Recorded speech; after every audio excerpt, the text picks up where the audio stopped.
It is the 11 Dubcast. I'm Johnny. He's George. We got lots of stuff to talk about. Let's get into it. It's a whole potpourri of topics about Ohio State sports, college sports, and beyond. So let's go ahead and get into all of that. We have been talking about recruiting for quite a bit the past few weeks, which is you would think would be a little of unusual of a topic in the middle of June, but because first of all, recruiting never sleeps and camps never apparently stop. That means that you get a bunch of kids who are committing all throughout the summer. Hey, got another tight end in the 2025 class there. That's nice. That is tight end Brody Lennon out there, 3-star from Gates Mills. So that's nice. You get yourself a guy. I don't know. Maybe get some, get some pass help, get some blocking help. I don't know. And then you get your 4-star Tryon Odom coming out here out of North Carolina and Matthews, North Carolina. So that's pretty good too. So look, again, this is one of the things that I talked about last week, which is, first of all, there's a lot of a meta game kind of being played here with regards to recruiting. I think you're trying to figure out how to fill need, but also how many of these guys do you have to pay X amount? I don't know. You know what? I'm going to interrupt myself. Isn't it weird that we talk about this, how it's like baby's first, roster management in professional leagues? Like in another podcast, if we were talking, if in another podcast, if we were talking about the Browns or the Bengals or the Reds or the Guardians, help us if we had to talk about the Browns. There's another podcast for that. It's not this one. Oh, there's more than one. Oh yeah. My point is that this is stuff that's like baked into the premise of what they're talking about. And now we're out here like roster management. What? And that's just like, that's kind of where we're at now. And, of course it's baked into recruiting, but it's just funny that we're kind of, like stumbling through this like Bambi awkwardly, like on spindly legs, like, oh, they got to pay guys. Like, well, yeah, they do. Cause they're performing a service and deserve to get paid.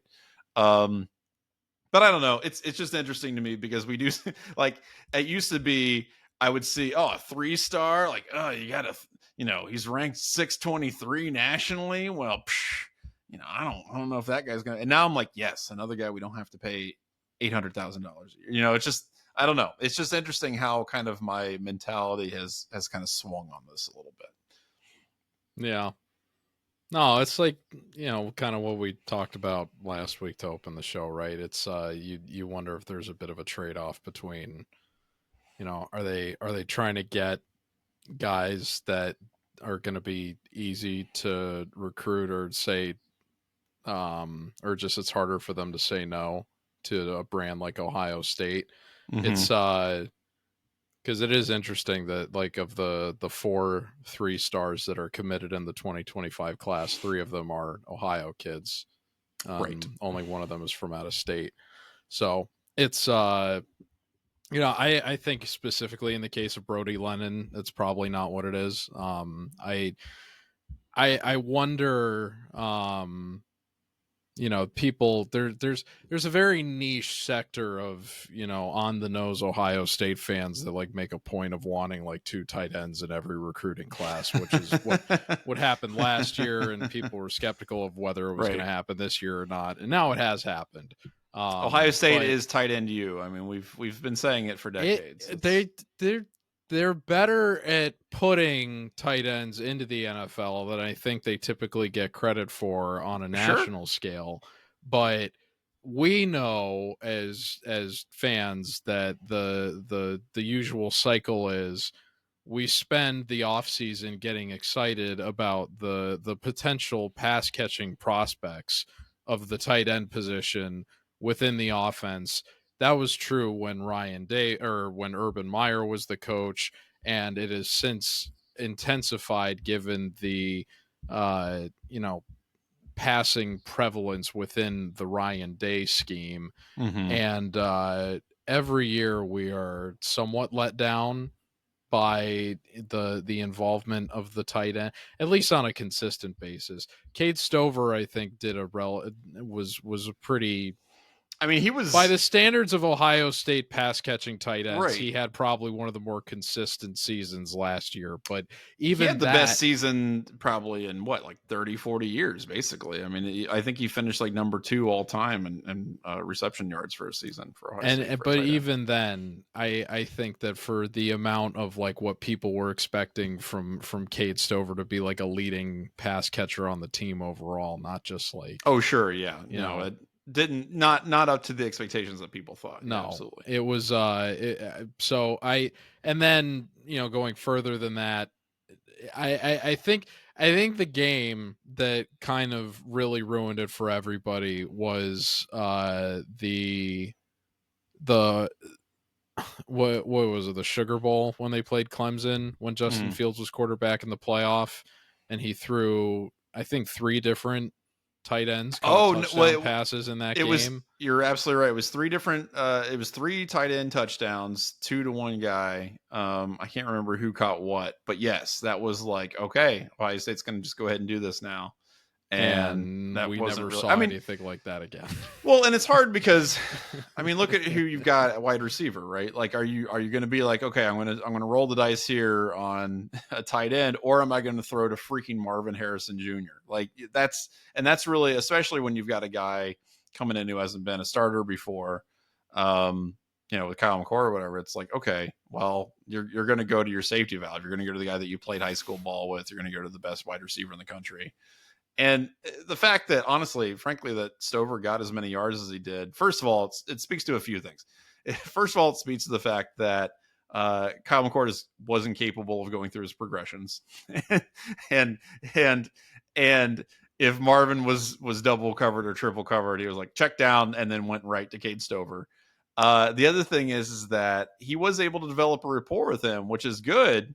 I think maybe at the detriment of some of the other wide receivers on the team, honestly, because as good of a pass catcher as Cade Stover is, he's not like, he's not breaking open games for you. He was consistent, but not brilliant.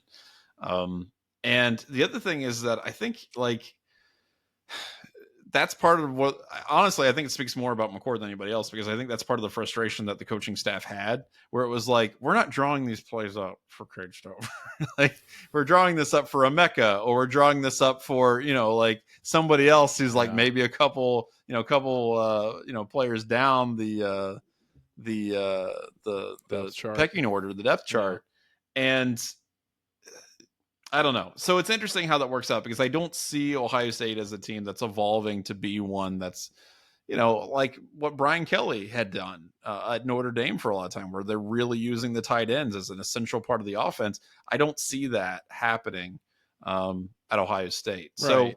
So I bring that up relative to Brody Lennon, because it's like this, if you're wanting to see a 2 tight end recruiting class, this is probably more of what you've got to set your expectations for, given what is on tape for Ohio State in terms of how they use them. They're great at developing their guys for the next level, but if you're one of the top, 10 or 15 players at your position coming out of high school, do you really want to be settling for developing as a blocker and just hoping that you wind up on an NFL roster, or do you want to try to maximize and showcase your skill set on another team where you can make enough of an impression to be an actual draft pick? Right.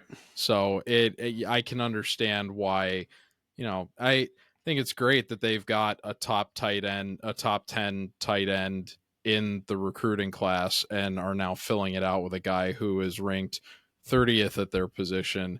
I just think that more fans that want these twin tight end sets coming out of the same recruiting class need to temper their expectations relative to what we've actually seen from Ohio State in recent years, relative to how that is going to attract the talent at that position. Right. Yeah, it's one of those things where, I think people see that when I don't know, when it's like a defensive line heavy class or an offensive line heavy class, and they have this impression like, okay, that's going to be the identity of the team going forward. And I really like how you pointed out that there's definitely like these fans who are like, they have this niche interest in a very specific thing about the team. And I feel like everybody kind of has that thing. Yes, we all get upset over very specific things, Yes, but they're right. very different. Well, and so, okay, so like what I did, and I know this was something that people talked about during the Urban Meyer era, but it didn't really make me angry. I just thought it was incredibly funny, and so I kept track of it. But the amount of times that they kicked out of bounds on a kickoff happened with hilarious regularity. I mean, coming off of the Jim Tressel era where there wasn't like a penny out of place on special teams, exactly. That stuff like that drove me absolutely nuts. It was infuriating, but also really funny that it happened so consistently over the course of like a decade. It wasn't a situation where it's like, oh, this one guy's bad at it, or maybe this coach isn't doing it right. It was every team, every year for almost a decade. And it was hilarious. And so that was the thing that I always kept track of and paid attention to. And I think I was literally like, every time one would make it with like the little check mark, like ding, that's going to the memory bank. So yeah, if you're the kind of dude who's like, I need a 2 tight end class, hey, pop one open tonight, man. Like, I'm glad that I'm glad that you got what you wanted. That's awesome. All right, so let's talk a little about this other kind of item here. So the NCAA Division I Council voted to approve a rule change. I'm reading directly here from Dan's. We talked about this actually a little bit last week. Permitting any staff member to provide technical and tactical instruction on college football teams. Tactical instruction. So with the rule change, Ohio State could have more than 25 coaches coaching players during practices and games. That's so funny. And like, again, we talked about last week how, there's been a practice of coaches hiring the high school coaches or high school positional coaches of. I think it opens the door for Zach Smith's return. That's right. Who is he coaching though? Who is he influencing besides like really angry dudes on Twitter? What service does he provide besides like auditioning he set the table for Brian Hartline's run of success. Oh, that's right. He set the table.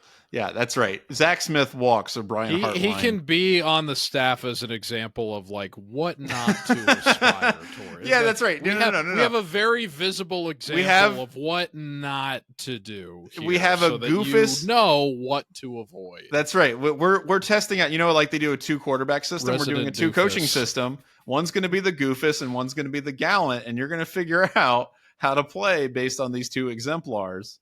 Don't be this guy. This guy, whatever he's telling you, do the exact opposite, and you'll be fine. He's listed in the media guide as assistant menace to society.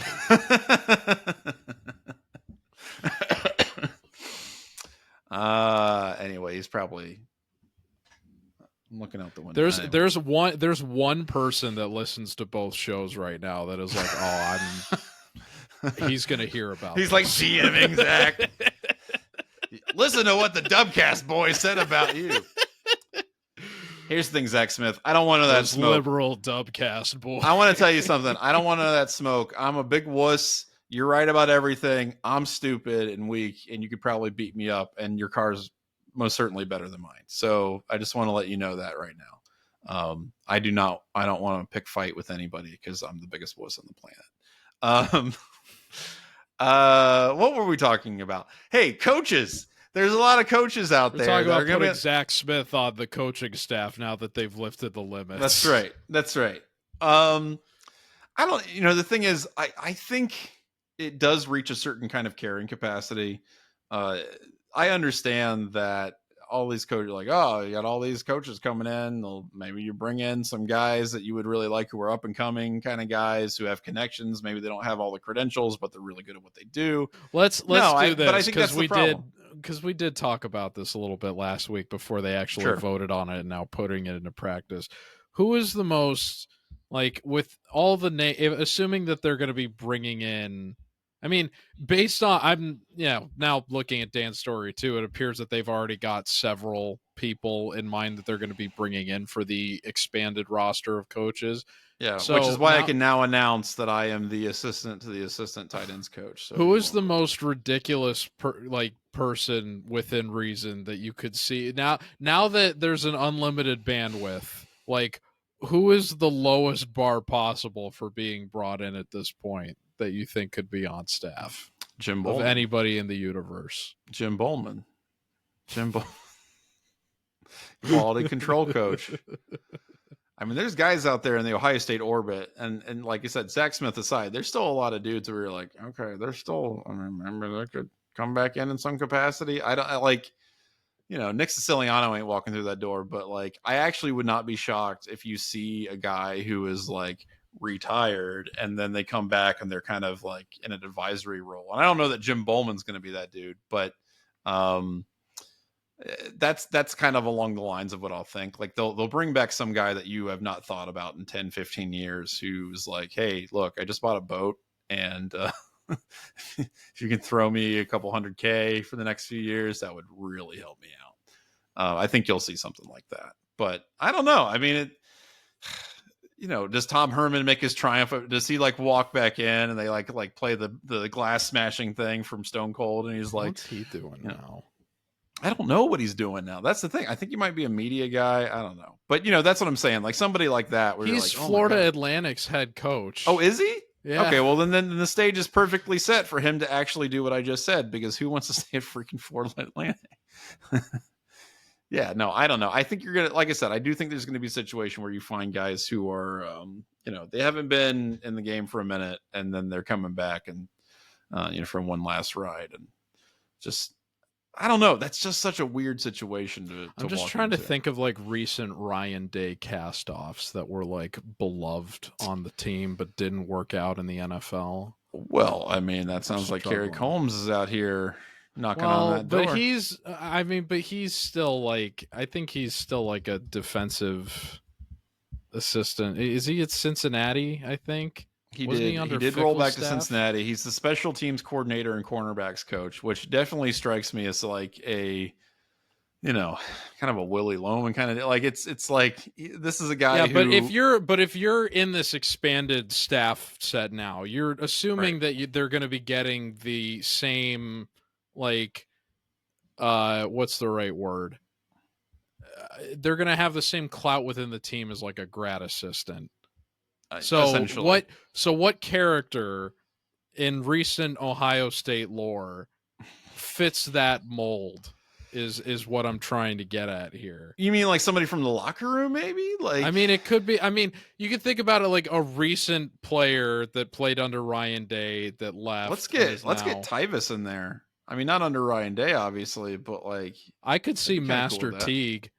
If he's like you always bring up Master Teague. If he's always bring up Master. But listen, he was like, I mean, he was like a stand-up guy. Like no, I'm not hating on Master Teague. Being at Ohio State and everything, I think that he could find a home. I'm not hating on Master Teague. I just think that's funny where that's where your mind.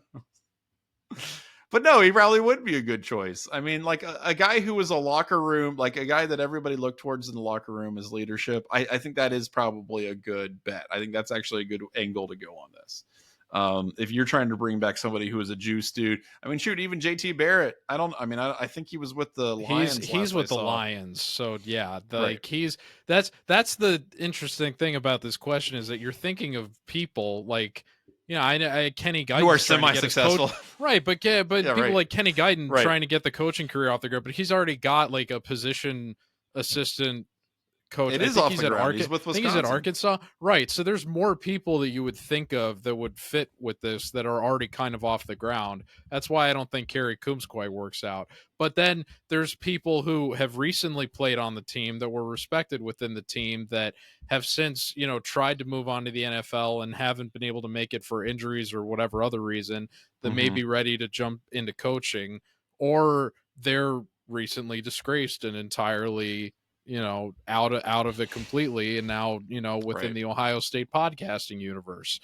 My point is, you can put. I have the same aspirations for Master Teague on Ohio State's coaching staff that I do Zach Smith in this scenario. So, no, I would think Master Teague. That's the kind of net you're casting. Like those are the kind of. I don't think you should put. For. I think you need to put more respect on Master Teague's name than that. I mean, come on. Like, I think Of course, I do. Like that. Well, that's what I'm saying. Like, I was just making a joke, but my point is that's more of what I'm going for, because there's a lot of the people that you suggested are already off and running where they wouldn't need to take a position like this. That's with the recent expansion. Yeah, that's a good point. Kenny Guyton's a wide receiver coach at Wisconsin with obviously somebody he. I thought he was at Arkansas for some. He was. He actually just got hired. He was actually the interim offensive coordinator because they fired their offensive coordinator, and then he rolled up to Wisconsin there to to hang out with old Fick. So so it should be good. I'm curious to see who they add, as are you, and I'm sure it'll be someone of great reputation and enormous integrity. So I'll be excited about that. Real quick, I do want to talk about this. So I know we've been hating on the EA game, and I don't know. Did you watch any of the gameplay? Did you see? Oh, I'm sorry. I have to just suggest one more person. Oh, okay. Go ahead. Tough Borland. Oh yeah. Well, and that's no, but okay. But that's the kind of guy the most obvious answer. Yeah. No. But in all honesty, you want somebody to roll in and just be a locker room guy. I'm fine with that. Give him some money. If he can yell at people, and I know Anthony Schlegel's been kind of around the program a little bit, and this is a serious. I think Schlegel would be a great guy to have in the locker room. But he's already held higher positions of esteem than Sure. Grad assistant underling or whatever is the lowest position on the totem pole. I don't think he'd care. I honestly think Schlegel's the kind of guy who's you're going to pay me to yell at people? Yes, I am there. Thank you. I think he'd be fine with that. What's KJ Hill doing nowadays? I don't know. Isn't he another good one? Paris Campbell? I don't know. Well, I think Campbell's still on an NFL roster. Is he? I mean, he is. Isn't he he was with? No, he's with the Giants. He was with the Giants last year. I don't know if he still is, but he was. Live your life, Paris. He started 3 games for them last year and played in 12 of them. So, all right, good looking out. Yeah, that's cool. Yeah, so we'll see who ends up going in. All right, I want to talk about EA real quick. I don't know if you watch any of the footage. It does look like a reskin Madden, which I'm not surprised by. Ohio State, could have seen it coming? Well, you know what? Maybe the game comes out and it's great. It won't be. But Ohio State is the number 2 ranked team in EA college sports, behind Georgia, which is fine. I think that's fair. I do think the cracks are kind of starting to show. I mean, again, this game isn't out yet, so I won't want to pretend that I can be 100% sure that's going to be just a Madden clone, although I'm 99.9% sure. Did you see some of the faces that they had given the players? Yeah, we were. The one that drove everybody nuts was Caleb Downs, at least. Yeah, which is hilarious. Yeah, it looks nothing like him, and just not at all like him. And I'm like, okay, well, is this a situation where EA is like, look, we gave you $600. Do you really think that we have to make it perfect? And here's the other thing. It's almost certain that what they did is they took a picture of these guys, they fed it into a program, and then they're like, looks good. And then they just went through it because they had to scan so many players that they're like, we're not spending time on this. The program either works or it doesn't. And what gets into the game gets in the game. It's just funny to me that. I think it would have been unrealistic to expect 11,000 people get geometrically face scanned into the game. Yeah, right, exactly, right. Which is fine. But the other weird thing too is there's it'd be kind of easy to do that. I mean, there's for 8 years, almost the last decade, you've been able to scan your own face into creative player modes for all sorts of sports games. So, if you have at least a little bit of a relationship set up where you're going to be sending $600 to the person for their name, image, and likeness, It's like the least you could do is say, hey, can you send us a geometric selfie of I your don't understand that. face Why? that we can then put Right. in?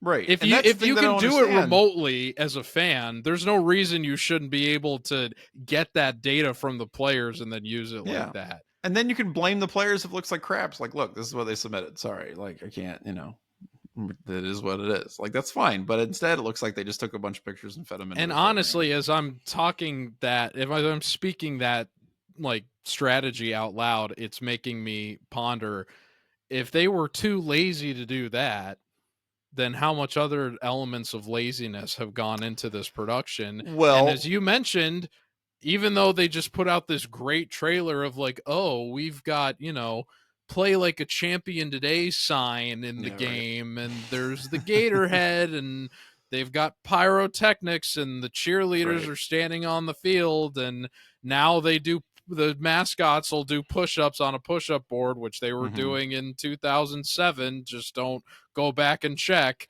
Right. It's like, how many other...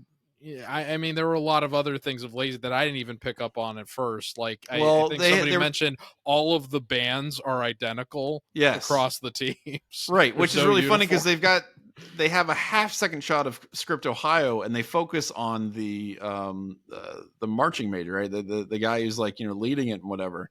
And first of all, he's just wearing a different color suit than everyone else is wearing. So it's red and everyone else is wearing. But secondly, the suit that everybody else is wearing is not Ohio State marching band's uniform, which I'm like, that's the other thing that kind of bothers me, because they have the most simple, it's a black uniform with like a white cross on it. Like, it's the easiest thing to model. You don't have to spend any amount of time. And yet it's like, well, look, it's a band. I mean, they all kind of look the same. And it's like, just give those Buckeye fans their slop.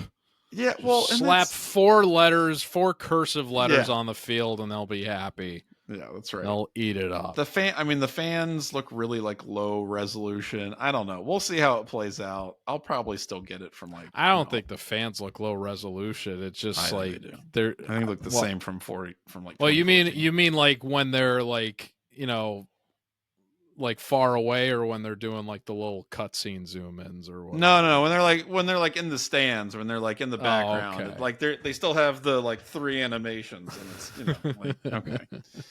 Anyway, but then I'm sure it's going to come out and be game of the year. Whatever. Anyway, I just thought that was funny. And I know some people get really like into the power rankings, whatever. Ohio State, they've got them at number 5 offense. I think that's probably fair. And then number 1 defense, also probably fair. I saw a lot of people complaining about the rankings generally this week. There was some really stupid crap, like where I think they had like Colorado way freaking high. Oh yeah. Especially their defense. Like Colorado had one of the worst defenses in the country last year. Bottom 5 defense. And yet they're ranked like top 20 in the which is really, really funny. I don't know. I mean, that's another one of those things where you're like, are they like doing it? Like, what are they actually trying to accomplish here?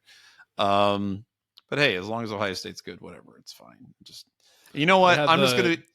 They had the Ohio State offense ranked like just outside the cut. There's only 4 offenses with 90 or higher overall rankings, and Ohio State is 89. And I think that's a reflection of the quarterback situation. Like, once they get a firm starter in place, that'll get an in-season update. Oh, maybe. And crack the 90s. You think? I mean, if you look at the teams ahead of them, Alabama, I don't know. Alabama's Alabama. Oregon's going to have a bonkers offense. Georgia's Georgia. Texas obviously has, they know who their quarterback is. I think that's fair. I think it's totally fair. Like, as a fan, like, honestly, I'm like, okay, 89, that's good. I mean, you've got these crazy running backs in the wide receiver room, whatever, but you got to figure out who the quarterback is. Figure out who the quarterback is, then yeah, I mean, that's a top 3 offense, but you gotta hope that the offensive line, the quarterback, doesn't implode. So that's kind of a big deal. So I don't know. We'll see if the game comes out and it's good. I probably won't buy it. I'll probably just rent it, but it's because I'm cheap. If it isn't good, I'll tell everybody that I knew and be like, But Johnny, where can I rent video games in this day and age? You can go to your local library. Which you should do, and you should always be doing. Support your local library. This is news to me. Well, I'm never going to shut up about it because, first of all, it's kind of incredible. And secondly, You get any game on demand except for Elden Ring. Well, yeah. She got a back order for 2 months. Yeah. Well, but it's there, damn it. All right, so that's the first part of the Dubcast. We'll get in the second part here in a second, but we want to remind you that the Dubcast is sponsored by the dry goods store at 11warriors.com. Shirts, hats, stickers, all kinds of things. Check it out. Anti-Wolverine Social Club. You're all in it. You should get the shirt to indicate that you are. Let's do Ask Us Anything. We remind you that the Dubcast, if you want to ask us literally anything, like you want to send us those questions, send them to Dubcast at 11warriors.com, DUBCAST at 11warriors.com. The first one here is from Kevin. Guys, is it possible for the women's ice hockey team to get any better? No. I don't know. I mean, they've won 2 of the last 3 national championships. It would probably, they could probably get better if they didn't play in, like, you know, the literal bowels of hell. But like if they had like a nice rink to play around with that people could actually go and enjoy, that would be cool. That would be better. That would make the experience better. But I'm telling you guys, and I know people don't believe me or they think it's like a joke or whatever, but like Nadine Muzzerall is legitimately, relative to her possession of the team, you know, where it was when she took it over and where it is now, she is the best coach at Ohio State. I don't think there's an argument there. I mean, she's won 2 national championships the last 2 years. She was in the national championship in the year that she didn't win it. They were, you know, a floundering program before she arrived. They've got all this really great young talent. They're sending, you know, women to the, you know, like the professional leagues, participating in the Olympics. Like, this is pretty legit. And I guess they could possibly get better. You could have like a Penn State situation where like no team can touch them in wrestling and, you know, see that in hockey. I don't think they're at that point, because there, you know, there are really good programs around the country, but I think that just kind of underlines how amazing of a job she's done. And I'm glad that they've locked her in and, you know, hopefully for all eternity. So we'll see. As someone that witnessed the Blackhawks, because, you know, I know most of the listeners of this show are hopelessly downtrodden Blue Jackets fans. Yeah. The standard for a dynasty is 3 championships.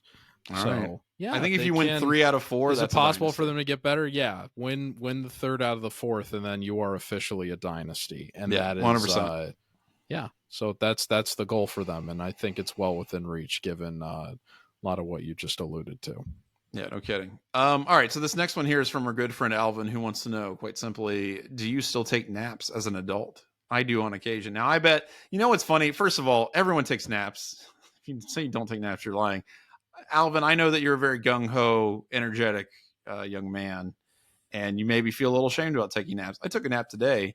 I just passed the hell out. I took, you know, my wife and I took my son swimming this morning.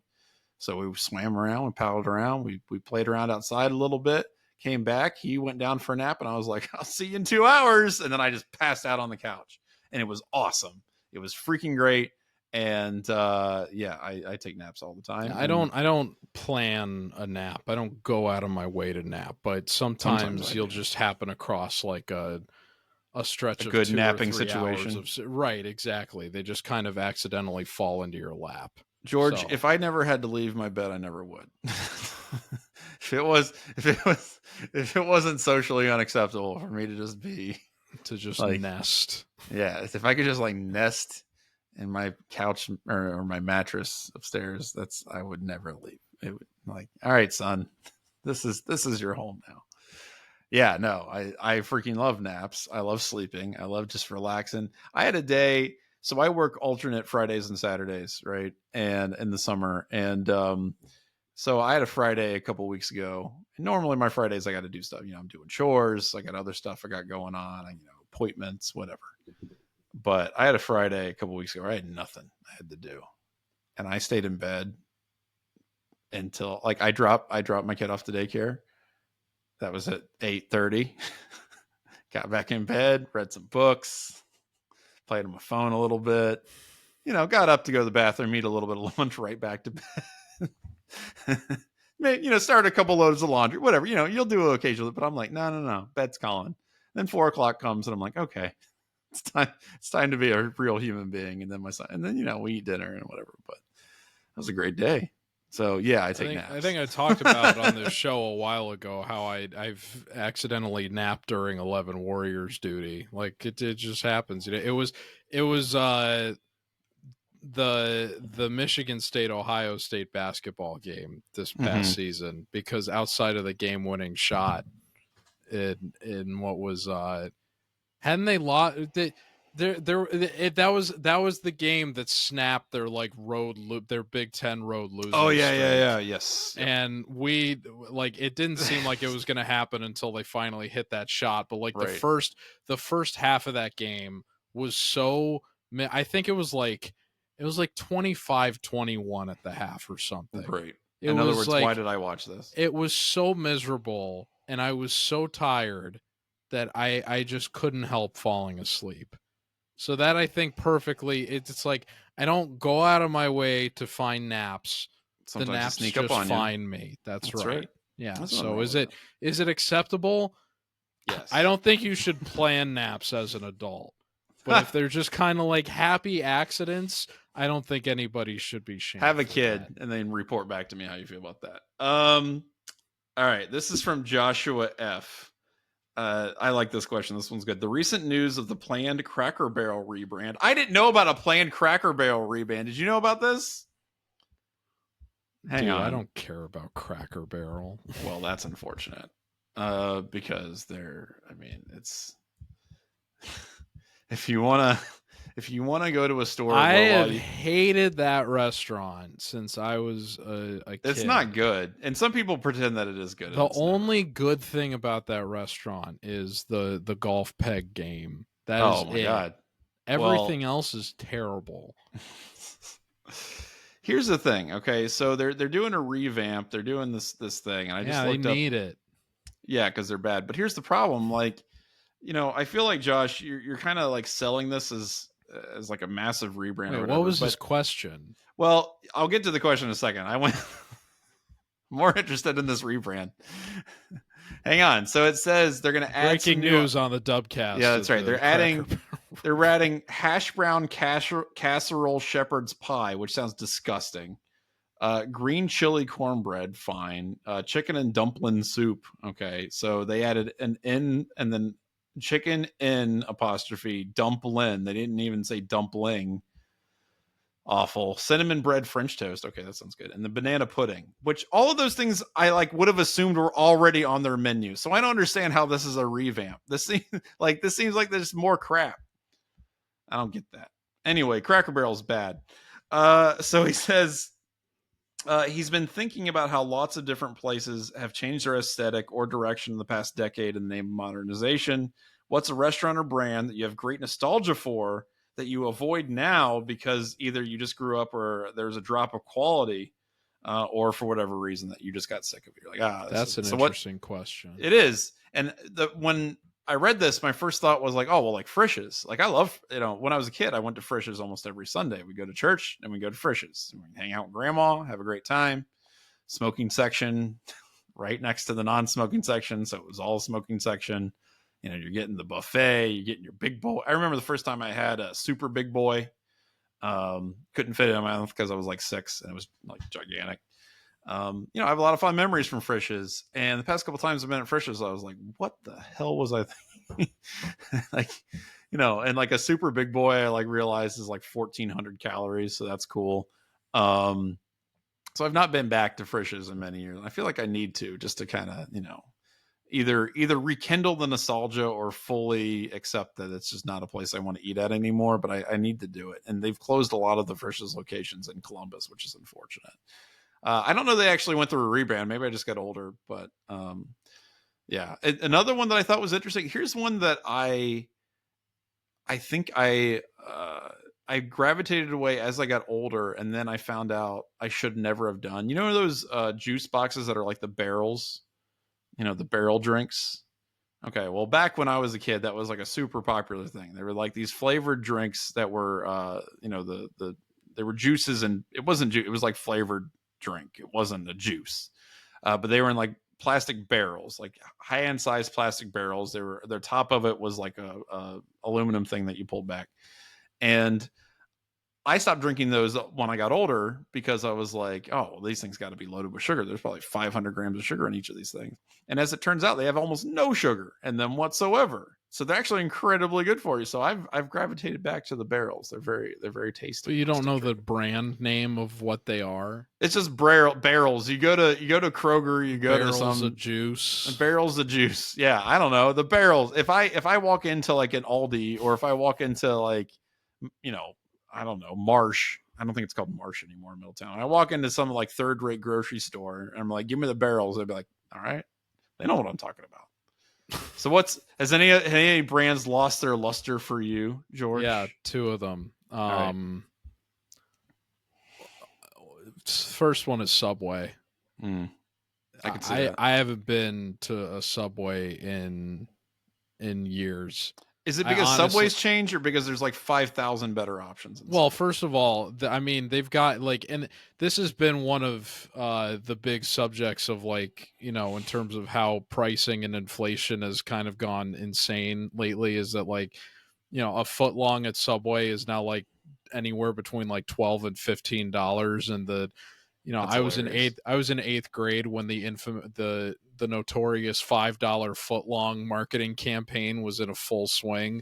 So it's like the fact that the prices over there have like now tripled, and you just generally find better sandwich options, I think, as you get older and you move around, and you figure out how to make a good sandwich for yourself, and what you like. And yeah, it's like, I don't know, I just haven't, they've lost a lot of brand respect. I mean, all that stuff with Jared isn't good either, but I think that kind of sour, to say nothing of their horrible spokesman for some reason. I mean, to be fair, when the $5 foot long thing was going on, I don't think it had gone public yet that guy was like, no, it didn't. No. Anyway, the other one that I think will be more I think it sounds controversial at first, but I think the general public will agree with me. Even though I have eaten there, within like at least 2 times within the last like month or couple of months, is Chipotle. I've heard a lot of people complain about Chipotle. I'm devastated at what has happened, because when I was working out like 5 days a week at the gym for like 3 hours every day after work, part of the thing that got me through doing that was I would go to Chipotle afterwards because it was right next to the gym, and I would bring it home, and I would consistently have a very, very good meal from Chipotle every time. I like, it was very, very consistent. I remember the first time I went to Chipotle, and I was surprised. Like, I was like, okay, this is just definitely a chain place, but I was surprised how great it was. Even better when I was in high school, but this was in like 2019. This was in like end of 2019 going into 2020. And then COVID happened, and they very thankfully were like one of the first chains to like kind of revamp their model towards online ordering. Right. But they got too comfortable with it, and over time it like totally upended their quality of product, and it also really pissed off all of their employees, and the product consistency and general experience has suffered incredibly because of it. I'm in South Carolina right now, and the last time that I actually went physically into the store of the one that's closest to where I'm at now, I ordered online ahead, because there are so many of these places that like they won't even let you order at the counter because they're so swamped with orders now. You just have to put your order in online and then wait for them to put it on the shelf or whatever. And I went to go pick, and I had to drive like 20-30 minutes just to get to the one that was near like where I live. And I got there, and I went to go take it off the shelf, and I got back into my car and I look at my burrito, and it was square shaped. Not like round cylinder rectangle shape. It was just a square. It was just a square. And so I waited, like I watched other people walk out that were like getting theirs made in the store or whatever, or had a physical presence when theirs were actually being made, and they were all like regular size shaped. And I Right. walked back in and I pulled it out of the bag and showed it to the manager. I was like, and you know, they've got their marketing materials up in the store or whatever, and I was like, I want you to look at that, and then I want you to look at this. Can you guess what I want you to do here? Sir, And granted, they remade it without any fuss. Oh, that's but good. That's just my point in terms of how the product has suffered. And now there's been a trend within the last month, I don't know if you've heard about this, of people literally filming Chipotle employees. Oh yeah, I know. Which sucks for the workers. Yeah, but well, here's what's happening though. I understand what it is rooted in though, because if you don't have that level of accountability, you will get screwed over by that brand. And that speaks to how Chipotle has fallen from grace. So that is tragically my greatest answer to that question is here's Chipotle's lost all the nostalgia for me. I saw somebody point this out though, I think on Reddit, where they were talking about like one of the problems that I think a lot of people are having with Chipotle is that they're actually giving the normal serving sizes now. And it's freaking everybody out because for years, what they had done is they just like, hell yeah, more chicken, put it on, give me that barbacoa. And they would just like, they'd give you these giant, huge globs of it. And now what they're doing is they're actually giving the amount that they're supposed to give based on, this is America. We don't believe in proper portions. That's fine. You don't have to believe in proper portions. You just have to pay for them. And I think that's what is pissing people off because they were getting double portions and only paying for single portions. And they're like, wait a minute. And they're upset by it, which is fine. I understand. You could tell when you're getting skimped. I know, but that's Chipotle's fault because what they've been doing is that they've been allowing their employees to say like, hell yeah, pile it on. And then, you know, customers got used to that for years. And then they probably pulled some directive where they were like, no, you got to be strict on this. You got to be giving them exactly however much you're supposed to be giving them. And then probably yelling at the managers to yell at their employees about this. Even in my case, it wasn't even the meat content I was upset about as much as it was. This is the quality of the food's definitely gone down. The shape of this is just, it's more than irregular. It's just wrong. This is not a burrito. I don't know what this is. I don't know what to call it. Well, I do agree that in general, it's definitely got down in quality. I still wouldn't go to Qdoba though. I'll settle for bad Chipotle over. There's all these like Columbus hipsters that want to push Qdoba and Moe's. Who's pushing Qdoba? Oh, Moe's. Oh my God! All these I've never hipsters. I've never heard anyone push Qdoba. There's all these people when I was in college that would try to push Moe's and Qdoba over stupid. Going to. And granted, that high street Chipotle location is way over like traffic for it's not big enough for the market it serves. Can I tell you real quick? I'll still deal with all that over going to frickin' Moe's or Qdoba. I've never been to Moe's. I did go to Qdoba once, and it was not great. But when I went in, what was hilarious is like I went in, and the manager, like it was, first of all, there were not a lot of people there, and the manager was this really earnest guy, and you could tell that he was like amazed that somebody was walking into his restaurant, and he was like, "You ever been to Qdoba before?" And I'm like, "No." Now I kind of, and like internally, I'm like, now it kind of feels like a mistake that I went in there once. And then he was like, hey, whatever you want, it's on me. And so I was like, hell yeah. So I got like the most expensive stuff. And again, it was not good. It's Qdoba. It wasn't very good. But I was like, thanks, man. And he was like, tell your friends. And I'm like, I'm not going to. That's how desperate they were to break into. Oh my God, the poor guy. I mean, he was just Chipotle market share. He was just so obsequious and just like, you know, kowtowing to me. And I'm like, dude, I'm just in here because the other place has been like, you gonna give my friends free stuff too? Yeah. Well, and I honestly, like, I was like, I need to just like go back to Qdoba periodically and tell them I've never been there before and see what they do and just see how many free meals I can finagle out of them. But yeah, I still would not go to Qdoba either. That wouldn't be my choice. Baby Bob though, legit. I like Baby Bob. I'm a fan of, like that. If I'm Piata, not a huge fan of Baby Bob as far as like the Chipotle. What am I trying to say? Their method, their style, whatever it is. I think Baby Bob's probably the one place that I actually enjoy. Okay, so that's Ask Us Anything. Keep sending us those questions.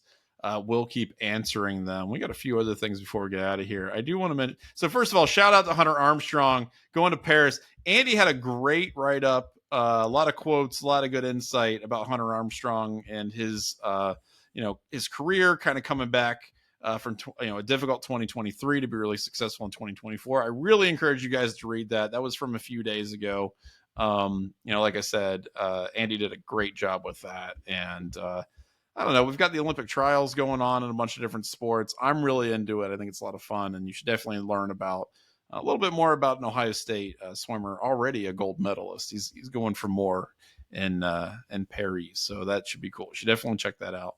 The other thing I want to mention, NCAA Division I Council voted to remove cannabinoids from the banned drug class for just championships and postseason football, which, okay, I understand getting rid of it, saying that's because it's legal in a lot of places. I mean, shoot, in Ohio, right? Like, it's still, I think, a Schedule I drug federally, which is also bonkers. But why only postseason and championship? I don't really understand why that's the. Is it just because that's the point of the season when everybody is playing injured, presumably, and you need more, you need more ways to mitigate the pain of a long and grindy season. I just want to see like Ryan Day like on the sidelines with a blunt or whatever, like during the Big Ten championship game or something, and he's just like passing it around. Or actually Jim Knowles shows up. Like Jim Knowles shows up wearing a Hawaiian t-shirt and like shades. He's like, his eyes are like super bloodshot. We all know what's in that coffee mug. That's right. Chris Pan shows up. He's that's what I he's was on the sidelines. He's on the sidelines, like surreptitiously just handing things to guys. Like, this is our newest coach. We've recently expanded our sideline roster. Number one guy to bring in. So that should have been my answer earlier in the Dubcast. Chris Pan. He's the plug for new. For the new coach, for the new sideline guy. He's the plug for postseason. He's gonna just be there to I'm gonna motivate. Assistant director of performance. That's right. Having a good time. But yeah, it's weird to me that it's like just post. I don't know. It's I think about, we were just talking about the Olympics. Like, you've got like the female sprinter, the woman sprinter in the Olympics who like got caught at one point. She was disqualified for drug use for the Sha'Carri Richardson. Yes, Sha'Carri. Yeah, for the horrible crime of smoking weed, and it's like, how is that? It's not enhancing your performance. Like, it's, if anything, it's going to slow you down. So stuff like that. It does for some sports though. Like, it's still. It's the rules on it in MMA have recently, I think, been a little bit more lax, but like it absolutely affects like your ability to like. In terms of like when you get knocked out, or when you're like your brain is basically sending your nervous system is sending a signal to your brain that like, I need to turn off so that whatever just happened, I don't like I don't keep getting into a similar situation. Like, just counterintuitive if you're in a fight with someone, because they can presumably keep giving you more brain damage. But the point is with like, in terms of that being a performance, classified as a performance enhancing substance in sports, it basically numbs out the receptor to your brain that like, I need to stop it basically gives you much better damage tolerance that you would have otherwise. So I think for a sport like football, there could be a similar effect in terms of like, I was thinking more in like archery punishment or something like that, where you're trying to like slow, you're trying to like take your time a little bit or whatever. But I don't know. But that makes sense. The MMA stuff makes sense. That makes sense. No, archers, they need like diazepam and all the other like the stuff. They're probably doing stuff like from the Metal Gear Solid games. Yeah, it's hyper focus. Last thing I want to get out of here on, as a honorary citizen of Japan like myself, I'm kidding. Oh, here comes Johnny Weebs. That's right. That's right. I gotta talk about another Japan story. That's right. The International Federation of American Football. They had their championship. This wasn't even in the finals. I think this was in the semis, maybe.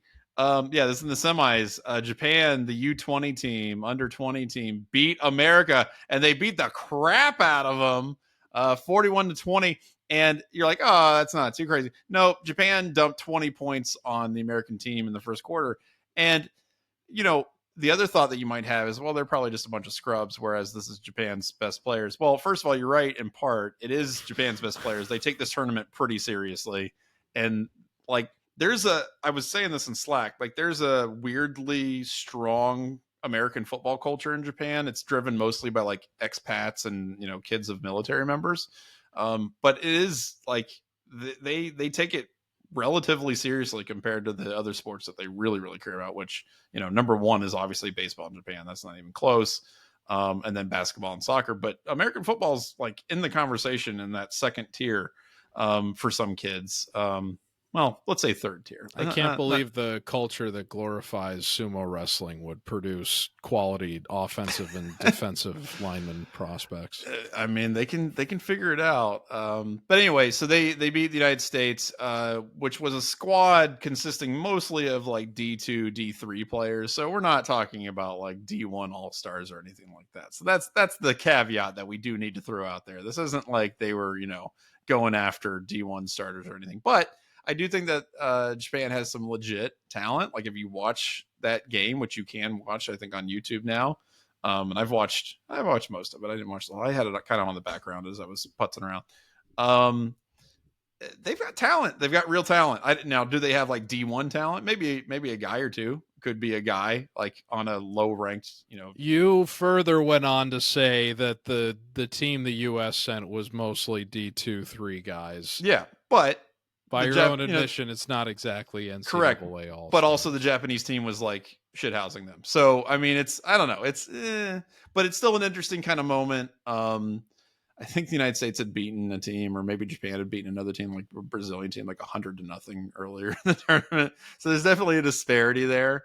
I think a Japanese team actually beat a team of Ivy League All-Stars earlier this year, maybe last year. So it's just cool. I guess my point with all of this is that it's cool to see this sport kind of becoming more international, and not just kind of a curiosity.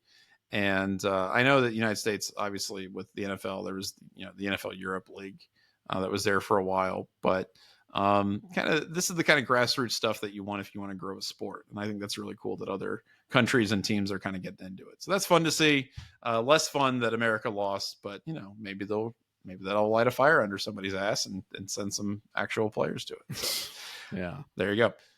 Not to denigrate, of course, the efforts of the D2, D3 players, but hey, if you don't want, a moron like me on a podcast saying that you're not any good, maybe you shouldn't lose to Japan by 3 touchdowns. How about that? Wow. So that's, I know I'm going out with some fire here on the Dubcast. All right. So that is the Dubcast for this week. We'll be back next week to talk about all the comings and goings related to Ohio State sports and beyond. But until then, I'm Johnny. I'm George. And we'll see you next time. Take care, folks.